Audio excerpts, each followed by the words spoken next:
যুক্তরাষ্ট্রের সাবেক president Joe বাইডেনের আমলে মার্কিন পররাষ্ট্র মন্ত্রণালয়ের অন্যতম আলোচিত মুখ ছিলেন দক্ষিণ ও মধ্য এশিয়া বিষয়ক সহকারী পররাষ্ট্রমন্ত্রী ডোনাল্ড লু। তিনি দক্ষিণ এশিয়া, বিশেষ করে বাংলাদেশ ও পাকিস্তানের রাজনীতিতে ব্যাপক আলোচিত ছিলেন 2021 থেকে 2024 সাল পর্যন্ত। সম্প্রতি মার্কিন পররাষ্ট্র দপ্তর থেকে বিদায় নিয়েছেন এই কূটনীতিক। অনেকটা নীরবে নিভৃতেই চলে গেলেন তিনি। বিষয়টি নিশ্চিত করেছে মার্কিন পররাষ্ট্র দপ্তরের ওয়েবসাইট।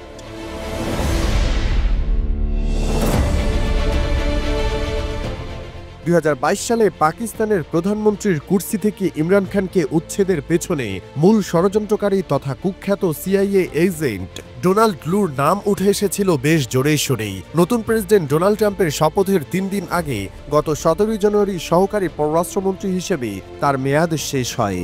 ট্রাম্পের শপথ নেওয়ার আগেই তাকে পররাষ্ট্র মন্ত্রণালয় থেকে সরে যাওয়ার নির্দেশ দেওয়া হয়েছিল।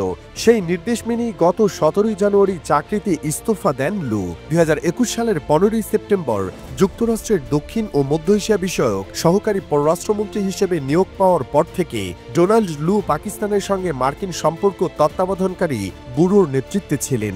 এছাড়া তৎকালীন পিটিআই সরকারকে ক্ষমতা থেকে সরানোর পেছনে মার্কিন এই সহকারী পররাষ্ট্রমন্ত্রীকে দায়ী করেছিলেন খোদ ইমরান খান।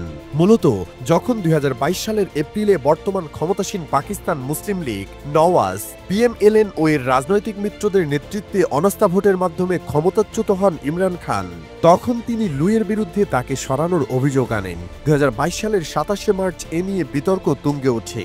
ইমরান খান তখন একটি বিশাল জনসভায় দাবি করেন তাকে সরানোর জন্য গোপন চিঠি পাঠানো হয়েছিল পিএমএলএন এর কাছে।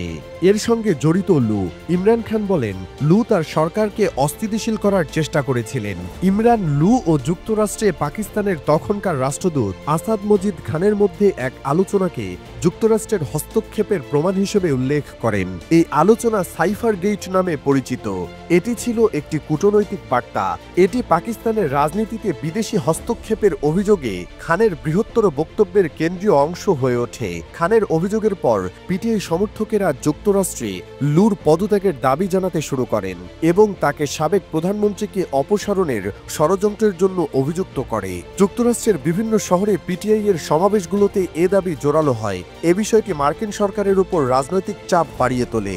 যদিও যুক্তরাষ্ট্র সরকার অভিযোগগুলো দৃঢ়ভাবে নাকচ করেছে এবং সেগুলোকে ভিত্তিহীন বলে অভিহিত করেছে, ওই সময় লু নিজেও এ দাবি অস্বীকার করেছিলেন। তিনি বলেছিলেন এ দাবি সম্পূর্ণ ভুয়া। তখন থেকে মার্কিন প্রশাসন থেকে লুয়ের পদত্যাগ দাবি করে আসছিলেন পিটিআই নেতাকর্মীরা। তবে শেষমেশ লুর মেয়াদ শেষ হলেও তাকে বরখাস্ত করা হয়নি। তার মেয়াদ শেষ হওয়ায় তিনিই তার আসন থেকে সরে দাঁড়িয়েছেন।